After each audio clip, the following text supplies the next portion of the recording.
Great. So now that you're here, let me ask you this question. When was the last time you received a financial report and instead of feeling clear, it left you even more confused? You stared at the numbers, you flipped across the tabs, and you are not sure if it's a good report or even a bad report. You are chairing a meeting based on this report, so no decisions can be made, no action can be made. It's just one report that has been noted and filed away. So today I want to talk about the hidden cost of confusing financial reports, not just in money, but in time, trust, and missed opportunities. Because we know unclear reporting doesn't just slow down organization, it actually holds them back. Why does this really matter to me as a industry leader and also as a head of finance in a not-for-profit organization?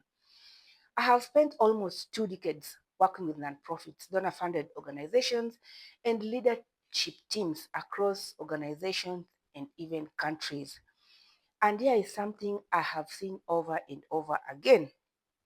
Most organizations don't have lack of data because at some point they've invested in financial systems, they have invested in human resources that's able to produce this data that is required.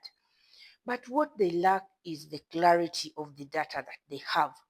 Reports are produced, of course, deadlines are met, maybe sometimes late, but they are met, but decisions still stall.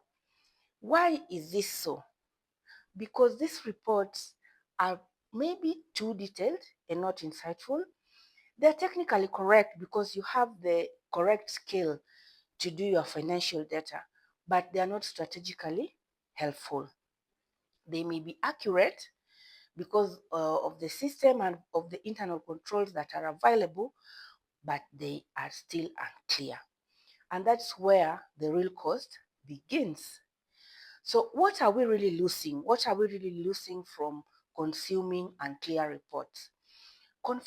Confusing financial reports quietly cost organizations time, decision momentum, trust with boards, donors, teams, just the stakeholders as a whole, and it also costs organizations growth opportunities. These costs will not appear in your budget, but they are very real. So let's talk about hidden cost one. That's the wasted time.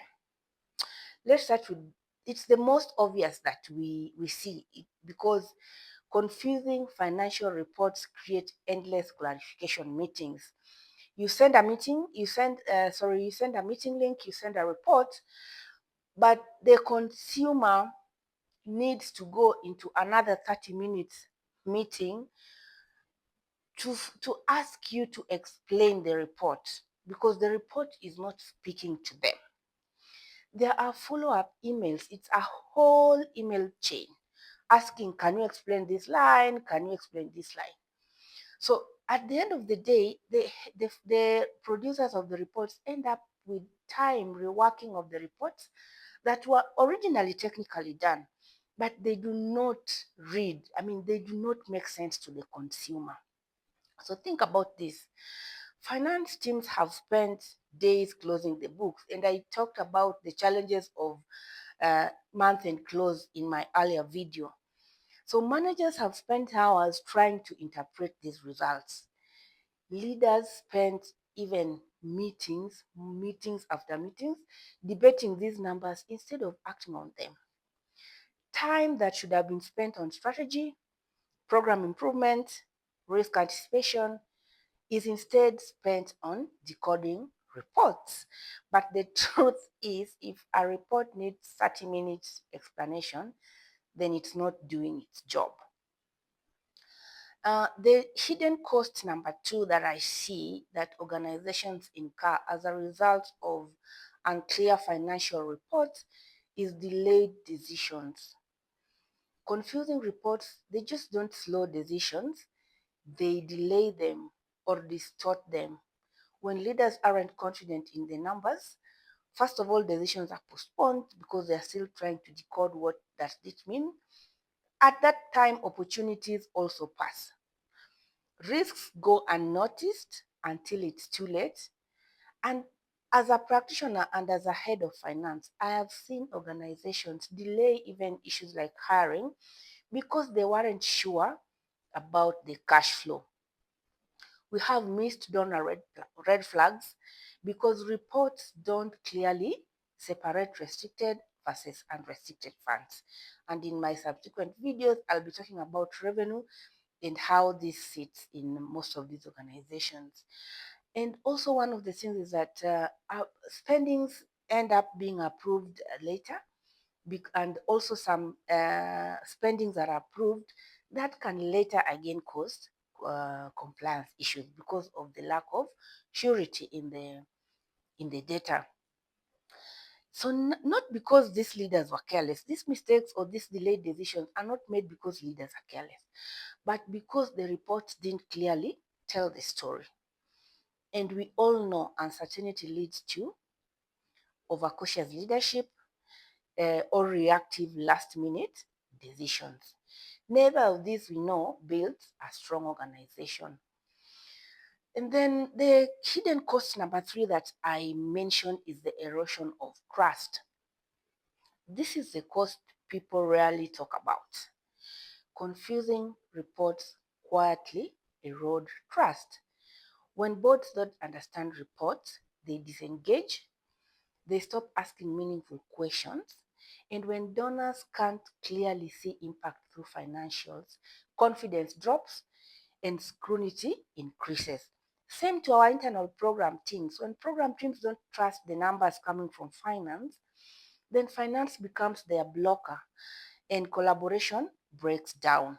And over time, finance stops being as a strategic partner and starts being seen as a necessary burden.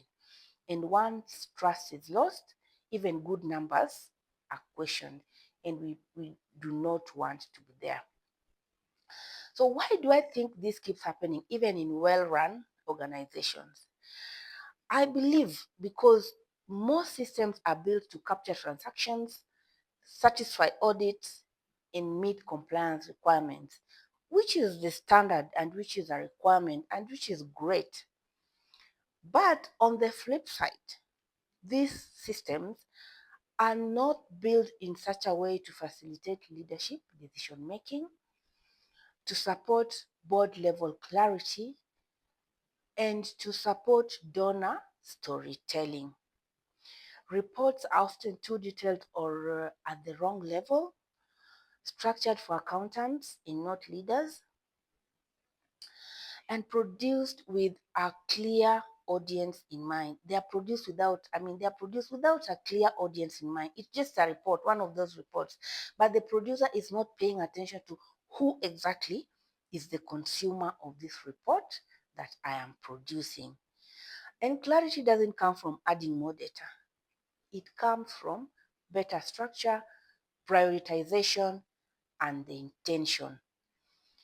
And that's why I strongly believe there is need to move away from this reporting confusion to clarity. And beginning January 2026, I'll be hosting free live webinars designed specifically for nonprofit leaders and nonprofit finance leads who want clear decision-ready financial reports, faster and more confidence that will foster more confident leadership decisions, and finance system that actually supports strategy and not slow it. So look out at the end of this video for a registration link that will lead you to the free webinar session that I will be holding on these topics of financial clarity starting January 2026. But let's back up and say what clear financial reporting actually looks like. Clear financial reporting does three things. It shows what matters first. Not everything, just what leaders need to know. It also connects numbers to decisions. It answers the so what. It answers the so what very clearly. And then it also creates confidence. Leaders feel grounded and not anxious because they can rely on the reports and the data that is for their consumption. So we know when reports are clear, meetings are shorter, decisions get faster, and finance finally earns its seat at the strategy table. So my final takeaway is confusing financial reports cost more time. They cost momentum, trust, growth. The solution isn't working harder, it's building better reporting systems. So if your reports are accurate but are unclear, timely but not useful, then the issue is not your team. Probably not, because they're already working and producing the reports anyway. But I believe it's the reporting structure behind the numbers. This, again, is exactly why I created the Reporting Clarity Insight, a focused deep dive to cover what's blocking clean, board, and donor-ready reporting and what to do first to fix it. So my ask is, let's move from reporting confusion to financial clarity that drives decision. Again, my name is Rosa Dem. My work is centered uh, on one mission: to help nonprofits build financial clarity, credibility, and confidence, so their financial reports don't just meet requirements, but clearly tell their impact story in a way boards, donors, and leaders can trust.